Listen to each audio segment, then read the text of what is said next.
Hello students, now we are going to start the second part of chapter number 2, that is the Shehnai of Bismillah Khan. Now the second part deals with the Indian musician, and we know that we have several great musicians in our country. Now these are some pictures of different musicians who are playing different type of instrument. You can see there is bansuri, there is sitar, there is tabla, there is violin. Now we are going to talk about Bismillah Khan, who played Shehnai. Now here you can see the pic of Bismillah Khan, who played Shehnai. Now this part of lesson tells us about the rich heritage of Indian music and our musical instrument. Now you know that at the time India Emperor Aurangzeb, he banned the musical instrument pungi. Now he banned it because it was very shrill, its voice was very shrill, it sounded very unpleasant. So he banned that thing. And what happened? A barber from a family of a professional musician decided to improve the tonal quality of that pungi. What he did? He made 7 holes in a naturally hollow stem that was longer and broader than a pungi. Now when he played this thing, so due to the small holes, a very soft and melodious sound was heard, and this was the instrument. It was totally different from pungi, but what happened, it was first played in Shah's chamber, and a nai, that nai means a barber, he played that thing. So it got the name, the word, that is Shehnai. Now on the screen you can see both the instrument. The first is the pungi and the second is the Shehnai. Now the sound of the Shehnai, it was considered very auspicious. Now it was considered very pious, बहुत शुभ माना जाता था, और इसीलिए it was played as the wedding, if wedding was there in the temples, it was as a rituals, it was played in the temples. Now in the past, what happened, the Shehnai was a part of a Naubat or a tradition which assembled a 9 instrument found at the royal court. Now this whole music of the Shehnai or the instrument went into the classical stage, and this was due to only Ustad Bismillah Khan. Now let us see who Bismillah Khan was. Now you must be knowing about Gilli Danda, right? Children's boys usually play this thing, and Bismillah Khan also used to play Gilli Danda near the pond in Bihar, right? Dumrao, at the place Dumrao. Now what happened, there was a small temple there, and in that temple they used to sing this Bhojpuri Chaitya, and at the end they used to give laddus 1.25 kg as a prize. The local Maharaja used to give it. So this little boy or Bismillah Khan, as a small boy, he wanted to earn that thing, so he used to go there and he earned a big laddu. Now let us see his journey, right? 80 years ago this thing happened, and today we know him that he got the highest civilian award in India. This chapter tells us about the whole travel, or we can say the journey of Bismillah Khan. Okay, now Bismillah Khan, he was born on 21st March 1960. He belonged to a well-known family of musicians from Bihar. His grandfather Rasul Baks Khan was a Shehnai player, and he used to play at the Bhojpuri King's court. Okay, now his father Pagambar Baks and his paternal ancestor, they both played the Shehnai. Okay, so this young boy or Bismillah Khan, from a small early age, he was listening this music, right, from his uncle, from his father and everything. So he was very passionate about this playing Shehnai. Now what happened? he used to accomplish with his Ali Baksh. Okay, so Ali Baksh would play the Shehnai and Bismillah would sit for many hours, and slowly he started getting the lesson how to play the instrument. And he also used to sit practicing hours throughout the day, right, for practicing this in this Shehnai. Now for years he used to come to the temple near the Balaji, right, and Mangal Maya near the bank of Gangas, and at the young age only he started playing this Shehnai, and it became his favorite also. See this, the place where he is used to play the Ganga Ghat, right, it the flowing of, he tell us that the flowing of the water of the Ganga inspired him, right, and he this inspiration took the range of Shehnai beyond the limit.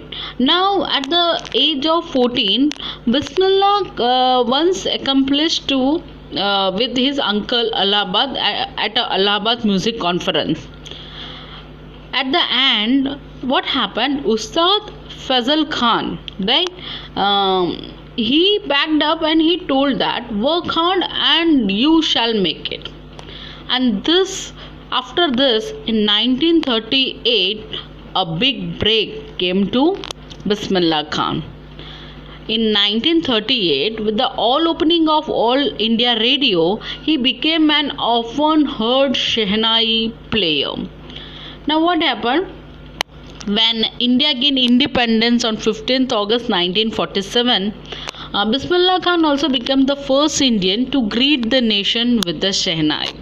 He poured the heart out into the Rag Kafi, that is, he played Rag Kafi from the famous Red Fort on 15th August 1947 to an audience that included Pandit Jawaharlal Nehru, who later gave his famous recite with the Destiny speech also. Now, Bismillah Khan gave his memorable performance both in India and abroad. His first trip to abroad was to Afghanistan, where the King Jahangir Shah was so taken in that he gifted him a priceless Persian carpet and other souvenirs. Now, souvenirs are the things in the memory of a place, of a person or a thing. Something you can say a gift type of a thing. Okay. Now, film director Vijay Bhatt, he was so impressed after hearing Bismillah this music at the festival that he made a film, and he made a film after the instrument, and he called that film as Goonj Uthi Shehnai Ki. This is a film, okay, in that you will also you can hear this song also. You can go to the YouTube and you search this song, दिल का खिलौना है टूट गया. ये जो गाना है बहुत वर्ल्ड वाइड, नेशन वाइड बहुत फेमस हुआ था. It was an chart buster. Okay, it was an huge success. And the film music Vijay Bhatt, Goonj Uthi Shehnai, and Vikram Srinivasan and this Kannad venture, right? Sanadi Apna, right? What he told, let us see. I just cannot come to the terms with the artificiality and the glamour of the film world, he says with the emphasis. Okay, now the whole this Shehnai or this film made it became a very famous, or it became a renowned, it gave him a recognition of this Shehnai.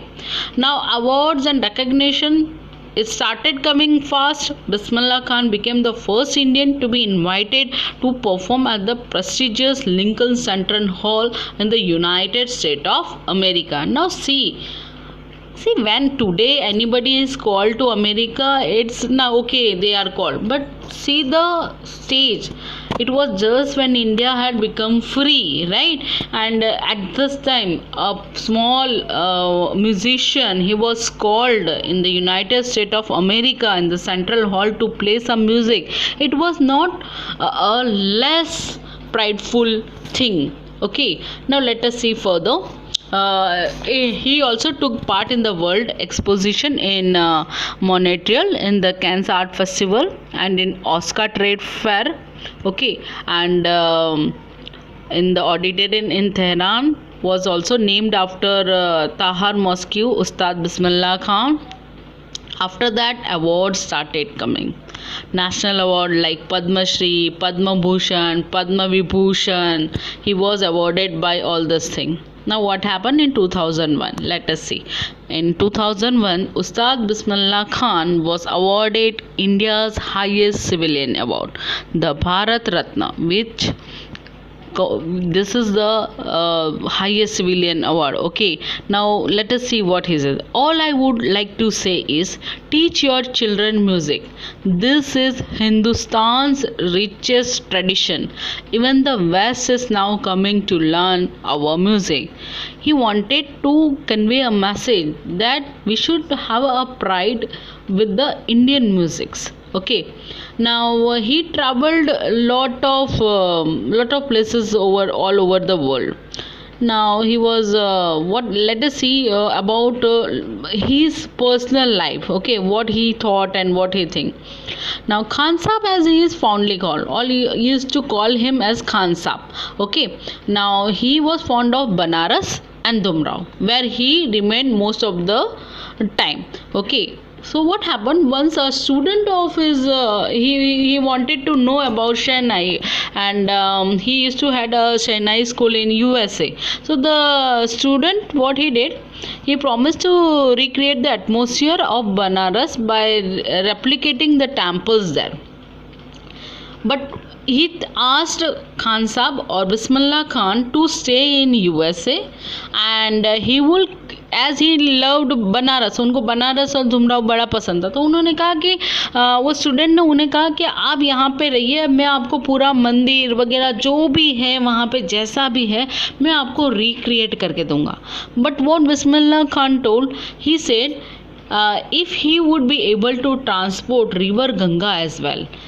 Later he remained to have. That is why whenever I am in foreign, I keep yearning to see Hindustan. While in Mumbai, I think of only Banaras and the holy Ganga, and while in Banaras, I miss the unique Mahat of Bumrao. That means though he was a Muslim, right, he is a great example of the mingling of different religion in India. He used to daily praise Shehnai in the Kashi Vishwanath temple. He liked this thing, right? He liked India. He liked river Ganga. He liked to play this music in the temples. Now let us see the question answers. Now let us move on to the question answers. Let us discuss the question answers. The first question is, why did Aurangzeb ban the playing of Pungi? Why did he ban? If you remember the story, at the beginning of the story only, I told you that the Emperor Aurangzeb, he banned the playing of the music instrument because it had a very shrill and unpleasant sound, and it was known as a noise maker. So he banned this Pungi. Okay, now let us move second one. How is Shehnai different from Pungi? Now how it is different? I told you this also. Now first give a little introduction of Pungi, that how it was banned and everything. So what one person did to improve the sound of the Pungi, he made 7 holes, and they decided to change the tonal quality of the that Pungi, and from that Pungi Shehnai was different. So we can say a Shehnai is different from a Pungi because its stem is longer, its stem is broader than that of Pungi. Okay, and it was also made from a natural hollow stem. Now the third question, where was the Shehnai played traditionally? How did Bismillah Khan change this? Where it was played? Remember, it was the part of the traditional 9 instrument, that is Naubat, okay, in the royal court, and from that it was used to play on the temples and the wedding. I told you, no, it was played in the temples and it was played in the as a Naubat in the royal court. And after that Shehnai became at the classical stage, right? Due to the Ustad Bismillah Khan, he brought Shehnai into the classical stage. Okay, so first it was played in the court. After that, it was played in the weddings in the temple, and after that, it renewed in the classical stage. Now the fourth one. When and how did Bismillah Khan get his first break?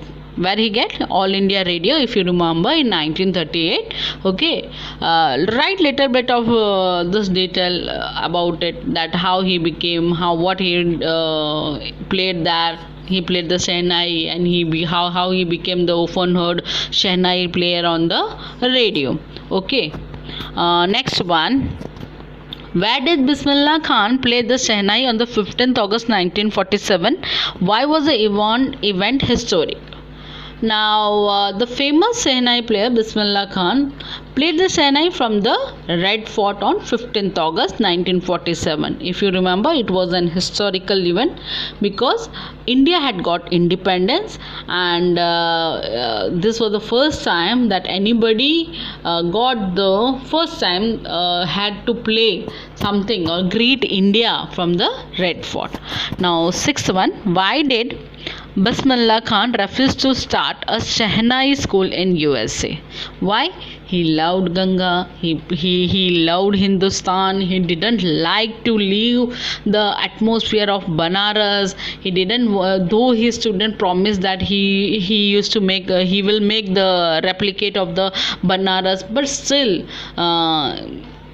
Bismillah Khan didn't agree. He told, or he asked, that if he was able to transport river Ganga to the USA, which was impossible. Now last one, you can find at least two instances in the text while tell you that Bismillah Khan loves India in Banaras. See, you can see the first instance only. The sixth question, from that you know the students and the student and conversation between Bismillah Khan and the student. Now after that, you know that how he told whenever he used to go to the foreign country, he from his own words, what he told in the last: whenever I am in a foreign country, I keep yearning for Hindustan. While in Mumbai, I think only of Banaras and the holy Ganga, and while in Banaras, I miss the unique mud of Dumrao. Okay, here we finished the Bismillah Khan, and you are going to write all those question answers and everything. If you have any doubt, soon we will conduct a Zoom lecture and you can ask there.